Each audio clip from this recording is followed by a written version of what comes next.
Merci Nathalie, à tout de suite donc pour Jeudi en prime avec Thomas Gadisseux.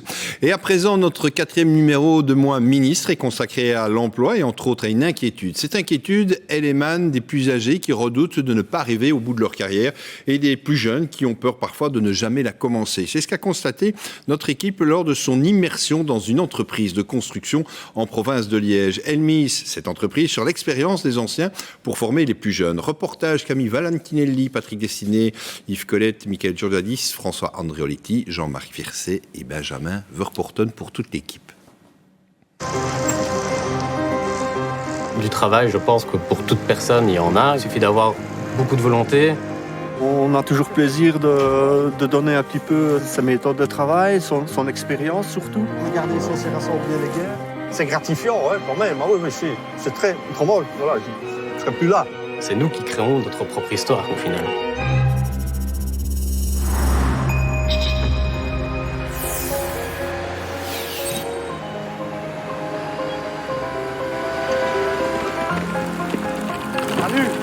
Salut, mec, il faut descendre à combien?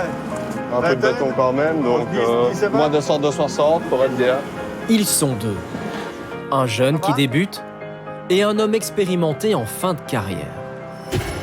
Lui, c'est Philippe Lejeune. Il est machiniste, 27 ans d'expérience. Je commence à devenir un petit peu fatigué par toutes les tâches à accomplir et tout ça. 5 heures, en général, on est debout. On fait quand même des heures, entre 9 et 10 heures par jour, donc plus la tâche à accomplir, les conditions météorologiques aussi, donc on a beaucoup de choses, beaucoup de facteurs qui rentrent en ligne de compte. Et à 57 ans, son dos le fait souffrir. Mais la passion, elle, est toujours bien là. Ici, on a un tout beau site, on part d'une feuille de papier, le travail qu'on réalise et quand on ressort est magnifique. Quand on passe avec la famille, je dis à mes enfants, regardez, c'est papa qui a fait ce travail-là. Et c'est en partie ça qu'il maintient au travail. Car à son âge, entre 50 et 64 ans, un Belge sur 3 est inactif, sorti du marché du travail. Pour conserver Philippe, l'entreprise a adapté son horaire et misé sur son expérience. On va faire remonter tout ici, et peut-être là, à ce moment-là. Tenir bien droit. droit. Ici, bouchonner. Je n'avais pas du tout l'expérience de ce métier ici. Et l'expérience des anciens, je pense que c'est la plus belle des expériences qu'on peut avoir. C'est gratifiant, je veux dire, parce que en vieillissant, on devient peut-être moins alerte, mais on a aussi cette faculté de pouvoir rebondir sur la manière dont on a un peu d'importance, je veux dire. On n'est pas mis sur le côté, et grâce à ça, voilà, oui, ça fait très plaisir. Heureusement qu'il y a ça d'ailleurs. Dans les usines, même principe.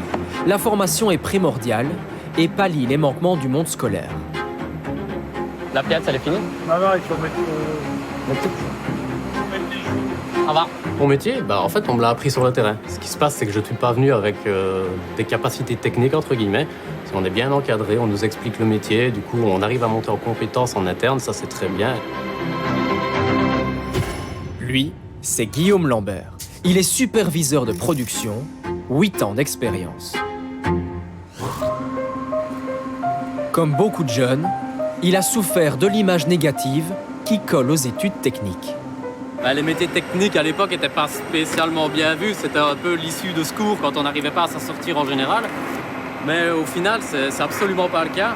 Je pense que tout métier a son importance et si on y met du cœur, peu importe le métier, ce sera bien. Des rotomouleurs, des ouvriers, des camionneurs, des caristes, tous ces métiers sont essentiels. Et pourtant, tous sont en pénurie.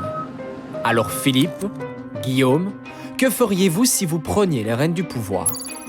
Moi, ministre, je reconnaîtrais la pénibilité du secteur de la construction, tant pour moi qui suis en fin de carrière que pour susciter des vocations pour les jeunes. Moi, ministre, j'essaierai de mettre davantage en avant les filières techniques et d'améliorer la transition entre la vie scolaire et la vie professionnelle. Demain, suite de notre série et place à la parole des patrons. Lourdeur administrative. Un dossier complet, c'est 3 fardes. Et l'administration nous demande 13 copies, donc 39 fardes. Pénurie de main-d'œuvre, les défis qui les attendent sont nombreux.